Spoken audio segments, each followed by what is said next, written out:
So, plenty of people think that your prime years are from your early 20s to mid 30s, but that doesn't necessarily have to be true. I would actually argue that your best years can come later, and you don't have to sacrifice as much as you think you do in order to get there. Because the reality is, your 20s are not for luxury or lifestyle, it's for creating leverage. Because your prime earning years are in your 30s and 40s. Discipline early creates freedom later.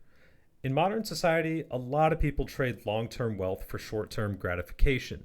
And a lot of people fail to realize that success is often boring habits repeated for years. So, what I want you to do is like stop and think for yourself. Like, could you live below your means? Could you give up some more comfort?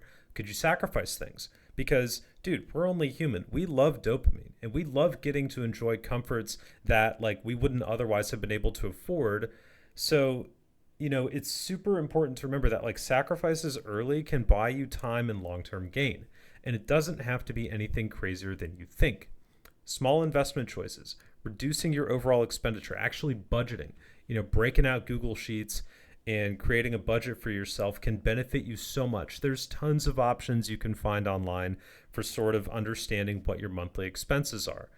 And I think this mindset especially is so dangerously pervasive among young men because impatience is like one of our worst pitfalls. We want to get rich we quick. We want to be providers. We want to be able to make those insane returns, myself included. Like it's so tempting to chase excitement over discipline. Whenever I'm at that inflection point, unless I'm like auto investing and I have like $300 to $400, it can be so tempting to pick those like, shit DDs that you see on Wall Street Bets, and I think, oh, I can make a quick 50% return in a couple months. For obviously foregoing the reality that I'll have to pay short-term capital gains tax. So, like $100 in a VOO is super boring, but $100 on a money line bet with 50% chance to hit is exciting. So you want to defer to the latter. So sports gambling, especially, I think is one of the most dangerous things. Prediction markets also, because the temporary thrill of quick wins that aren't actually rooted in any sort of intrinsic value can blind you to the consistent losses that it can accumulate over time. I have a friend who puts a lot of money into FanDuel, and he showed me his lifetime, stakes, and I think it was like $2,500, and his lifetime return was like $2,400. So for all that money that he had put in, if he had just put that 2,500 into the S&P 500, that could have been a nice little nest egg in 10 years. But instead, we want money to be this sort of thing that crowdfunds our own personal entertainment. So it's super important to remember that like your money actually should be working for you instead of just being a fun thing that you can just expend in order to satiate whatever you want to do. Like eating out, door dashing, expensive car payments that you can't afford, that's another really big one, or just like impulse buying or impulse gambling is something that can be so destructive, to your long-term wealth habits, and it's something that isn't talked about remotely enough. So, how can you start to like break this habit? Well, social media tells us that we can become entrepreneurs. We can buy these courses. We can become crypto bros. We can trade NFTs. Oh, well, I guess it's not 2021, so we can't do that shit anymore. What's the 2025 equivalent? Oh, like, still beating the dead horse that is drop shipping. Like, the reality is not everyone has the ability to be an entrepreneur. So when we're talking about building real wealth, you don't have to be a business owner because plenty of people lack the skills crucial to entrepreneurship, myself included. Like, I know like public speaking is an important one. I hope that, I'm a good public speaker, otherwise you wouldn't be watching my videos. Maybe I do suck at it and you guys are just not telling me. I hope you're not. I hope that's not the case. But like entrepreneurship requires like a persistency that like I don't possess. Being able to, put in that extra time, being willing to work those long hours and eat those losses or even take out like loans, business loans in order to like get the business off the ground. It's like entrepreneurship is such a high level of drive that so many people don't have because they may not possess that high risk tolerance.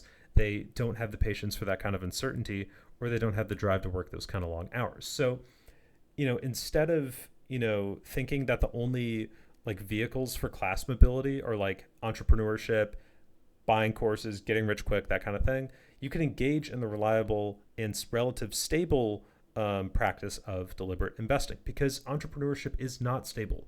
If you're engaging in online business, this is like doubly so because if whether you're starting a real business or an online one, you have no idea if it's going to be the same level of like revenue on a consistent basis. Whereas with like a salaried job, if you're getting paid well, if you got a good education, you have good skills, you know what you're getting paid. There's a level of consistency to it.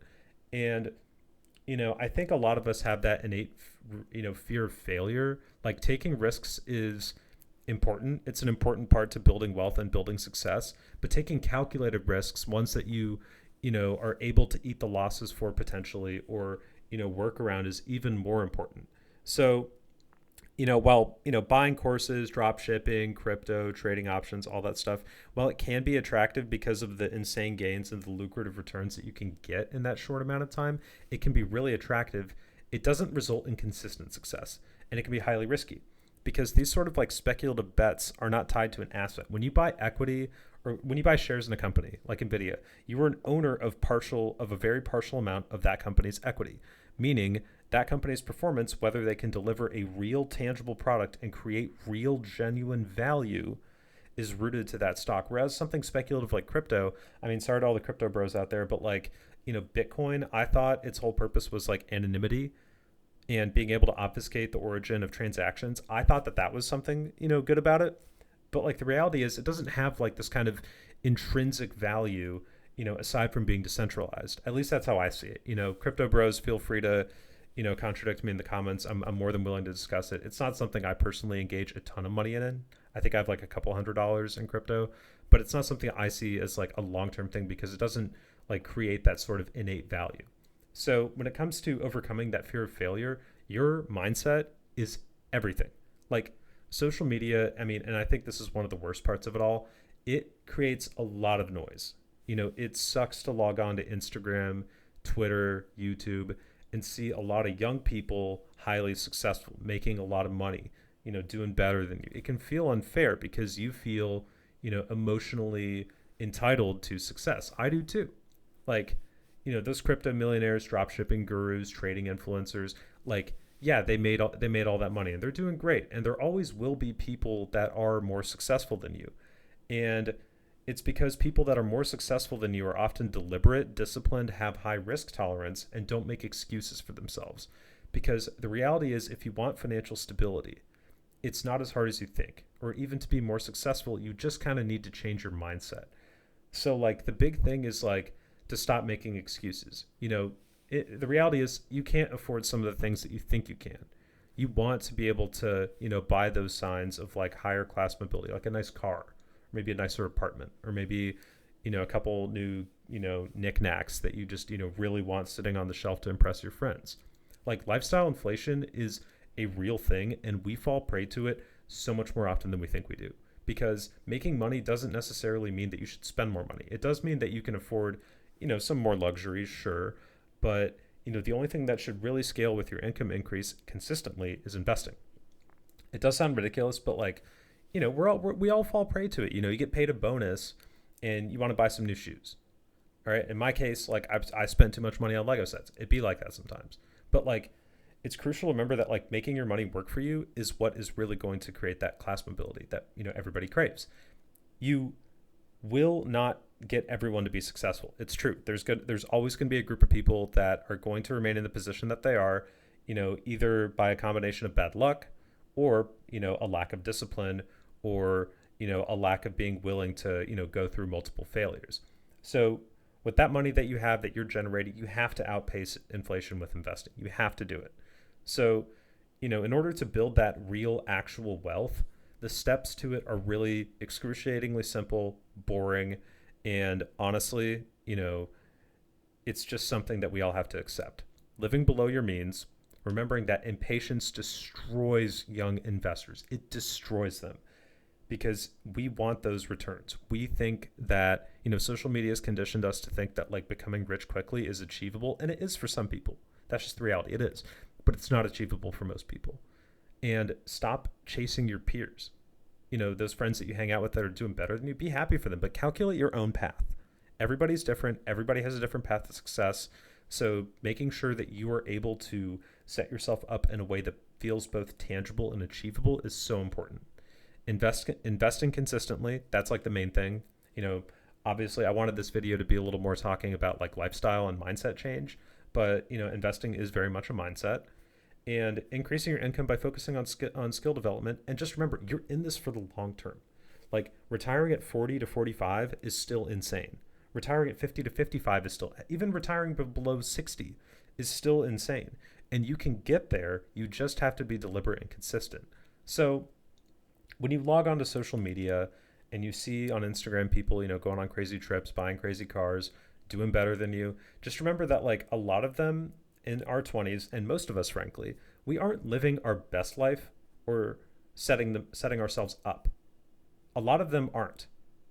They could be performing for other people. Or sorry, no, a lot of people in their 20s, we may not be living our best lives or setting ourselves up properly, but we could be performing for others. And a lot of it is performative because that's what social media is. It's advertising yourself. So just bear that in mind.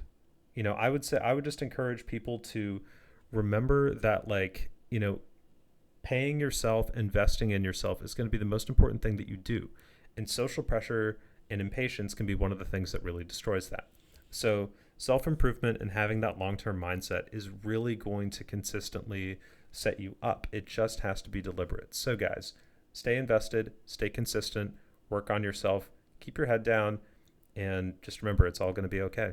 So again, guys, thank you for watching. I hope that this was a helpful video, or maybe that you related to some of it. And yeah, I'll see you guys in the next one. Peace.